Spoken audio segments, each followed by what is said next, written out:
Ladies and gentlemen, boys and girls, welcome back to another motherfucking YouTube video.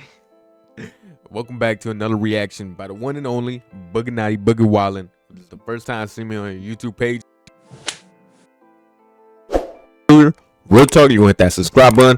You gonna comment down below what the videos like for me to react to. Now today I am bringing you the video called The Art of Waiting Your Turn. You know, this has been uploaded for a month now, and I found it on my For You page, and it's only 11 minutes, and you know me, I love these short span videos, so hey, let's get straight on into it. The Art of Waiting Your Turn. Let's get straight on into it.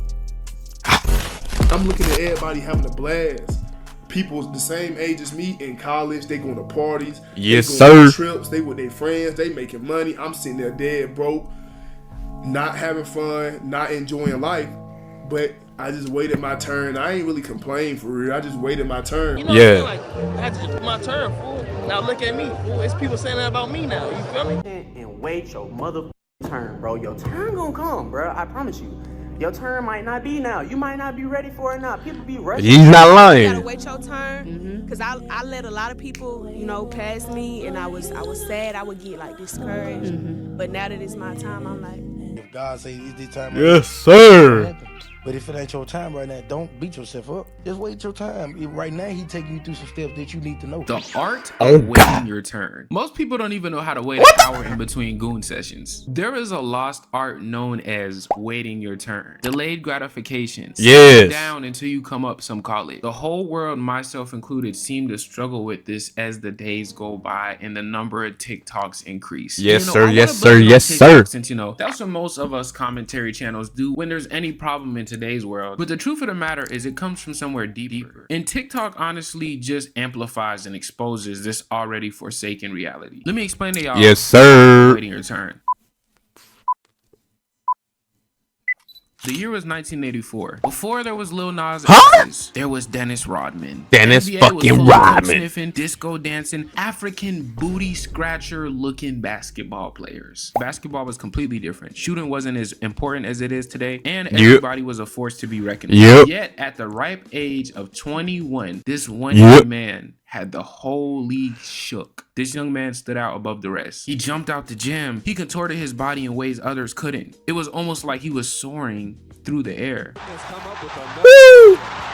People feared him despite him not being extremely tall or muscular. That guy's name was John Cena.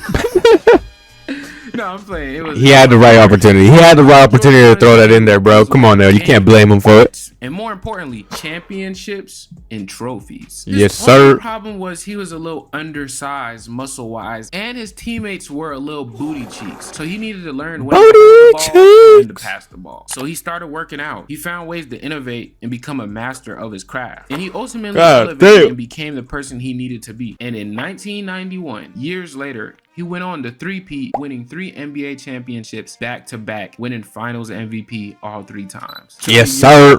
Came back and did the exact same thing. And Big cigar in his mouth. Was that he had to be Michael Jordan, the Black Cat, Air Jordan, for 7 years straight before he even got his first championship. If he would have slacked in that 7-year period or going, I'll just cruise by, as a lot of players do because they get millions of dollars and that's what they've been waiting for their whole life is money. If he would have said, I'm just gonna cruise until it's my turn, he would have missed his window. Nah, for real. Shot at a championship, I'm sure. But he instead gave his all at all times, no matter which game, no matter which practice, no matter who it was. And that's yes, sir. That consistency, bro. I feel like in today's world, a lot of people confuse being ready with God being ready. Just because you are ready doesn't mean it's your turn. That's why it's called wait your turn. Most of us get caught in that your part because we all have a sense of entitlement, and that ends up clouding our judgment and vision. Another big part of waiting your turn. We all are very entitled. We all feel entitled to a lot of shit, bro. People are waiting in line for their turn. They end up getting tired of waiting. They try to find somebody farther ahead who got in line earlier, or they just flat out go home and say, I don't even feel like eating no more. I'm gonna just go to the vending machine. And it all stems from a lack of trust in self. Because if you trusted in yourself like Michael Jordan, you would be fine waiting 7 years, less or more, because you know you already have it it. It just takes its own time to manifest in the physical. And Yeah. most give up in between this waiting period. One person that did not, though, however, is one of our favorite guys to glaze these days. South Carolina's very own. I'm also from South Carolina, so shout. I see so many people online talk about him like he's an overnight success, and they have some sort of jealousy because they don't have what he has. Literally, Yeah. no, it has nothing to do with the material, though. You know, it's like people are in line and they see that he's finally got to the front of the line. He's eating. He has all the most delicious food. Sir. He's getting full. He having a fun time. But little do they know, this man was sitting in line before half of us was even born. That is not a joke to say he's old. I know it sounds like that, but genuinely, I was born in 2005. This man was born in 1990 something. So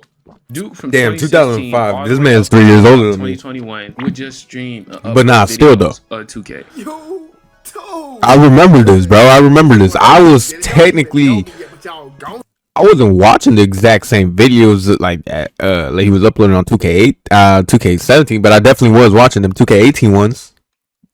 Oh yeah. Oh yeah. But he was in the trenches for most of his life and half of his YouTube career. Yes, sir. You ain't the best. Yeah. I said, Yeah. I don't care, but I'm getting you straight green buckets. Duke, at the age of 23, was sleeping on his mom's couch in a beat trailer, no job, no huzz, and to put the cherry on top, he watched his cousin take his last breaths by the hand of another nigga over a misunderstanding. And yes, sir. Started shooting at me. Me and Dre linked up, bro. And I told Dre, bro, I was like, bro, I said, bro, I think he dead, bro. When I finally get up to him, he laying on his stomach, bro. The nigga shot my cousin in the back, bro. Yeah, bro. This was all in Should be hurting of him uploading 2K videos. He literally was the most down bad you could be. L after L. They just kept coming. It yes, seemed sir. Like there was nothing good coming for him. Yes, sir. I feel it. About me. Look at my girlfriend, bro. It's over. I'm in the army. I'm sitting here going crazy. I'm like, baby, don't leave. Not when I need you the most. Don't leave, though. You know what I'm saying? Please. But he kept his eyes on his vision. He kept uploading every single day for 2 years straight, no breaks. He continued to wait his turn. I'm sure after all that, he felt like he deserved a break. And to be fair, he did. Like I said, just because you're ready, and even sometimes you think you're ready, that don't mean the universe is ready to give you. I've been there with my own self with my YouTube shit, bro. I feel it. I mean, I'll be uploading every other time of 10, you know. I'm waiting my turn. Community. But even still, but it is what it is, bro. Michael Jordan made it to the NBA, but he didn't get the championships he wanted. It's almost the same story with Duke Dennis, because although he was big in the 2K community, it wasn't nothing like how he is known outside of 2K. People know him for motivational talks, for just looking good, for just getting girls basketball, etc. He was just before 2K, and on a broad scale, he still wasn't that big. Until one day he shot that one video with Kai. When you see a baddie at the party.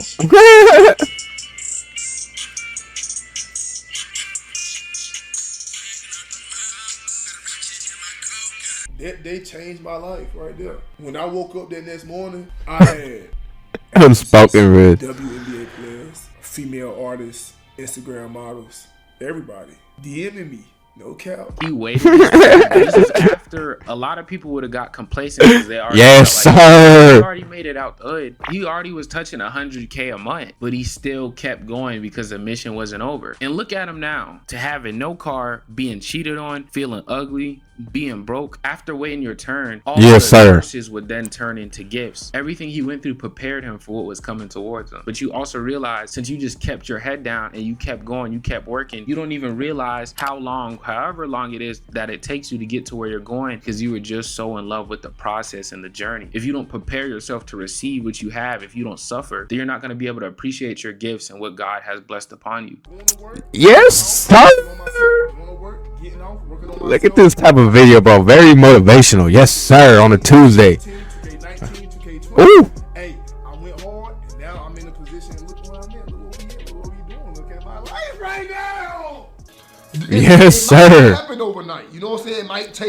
It might take 5 months, 6 months, 8 months, a year, 2 years. It might take a little long. But that's how you really know who want it. I remember I heard somebody say that God is delayed gratification and the devil is instant gratification. And ultimately, the universe tests you before it gives you what you want to make sure you Most learn def. lessons to not only maintain what you get, but again, to appreciate it. And this is normally what gets a lot of people a lot of the times. Right when all they got to do is dig one more inch into the ground to get the gold. They get it. Or they take the temptation from the guy saying, yo, come this way. I found a little bit of gold over here. Instead of just focusing on this one wall right here, you just dig one more inch deeper. The gold's right there, but you let somebody come and take you. Yo, come on, bro. I got a job for you, bro. I know you're broke right now. Come, bro. I got this job for you. You let your parents, you let everybody else, you let this temptation stop you when you're this shy of getting what you want. It low-key reminds me of the 2016 XXL freshman class. I remember when they first came out, them as a whole, the hip-hop world collectively really just hated them. You know, they were different. They called them the mumble rappers, or they said they were a little too feminine. You know, Uzi. All these things because they went against traditionally what was. They essentially were trying to I like how Denzel Curry's the only one laying on the only one that don't got his face covered and shit, bro. That's funny as shit. They were just changing and evolving the rap game. Your modern day rappers today were heavily inspired and influenced by them. If they didn't kick the door open, it's a good chance that most artists today wouldn't even be around. Nah, for real, bro. Because I mean, like I said, Denzel Curry at that time, bro, he dropped Imperial. Fucking Lil Uzi Vert had that Money Longer song, and then after that, bam, all my friends London, push me to the, you know what I'm saying? And then Denzel Curry, if you look at it now, you know what I'm saying? It went from, you know, ultimate, I am the one, the way you don't need a gun, you know what I'm saying? To pussy, paper over, pussy bit, paper over, you know what I'm saying? Like, P.O.P., hold it there. Just saying. Instant gratification. I'm just saying. Could have let the noise win, taken that and got instant validation from the OGs, the fans, the trust, the money, the success. And some did do that. They did whatever all the, you know, white viewers and the consumers wanted to hear. Yes, sir. Who did what everybody else wanted to see instead of evolving and finding his own sound over time. But look at how far their careers went over the 2016 XXL freshmen who came up at the exact same time as them. Although at first it looked like a failure and it was extremely painful being them at that time. It was essentially an uphill battle. The war was ultimately won. They waited their turn, and that's why we still know their names today and their music. Wait your turn. Stop looking at everybody else's. He's not lying. Angry because you see everybody else eat. He ain't lying, boy. Trick you out your spot. Not only will somebody else take your spot as soon as you leave it, but trust me when I say you will look back and realize that if you would have just waited a little bit longer, it would have been your turn. Damn. Hey, chat. He ain't fucking lying. There's been a lot of times where I would have waited my turn, but I had a lot of shit going on. You know what I'm saying? I'd like to think so. Y'all would like to think so. If you guys did enjoy, hit the subscribe button. And I'll catch y'all boys in the next one.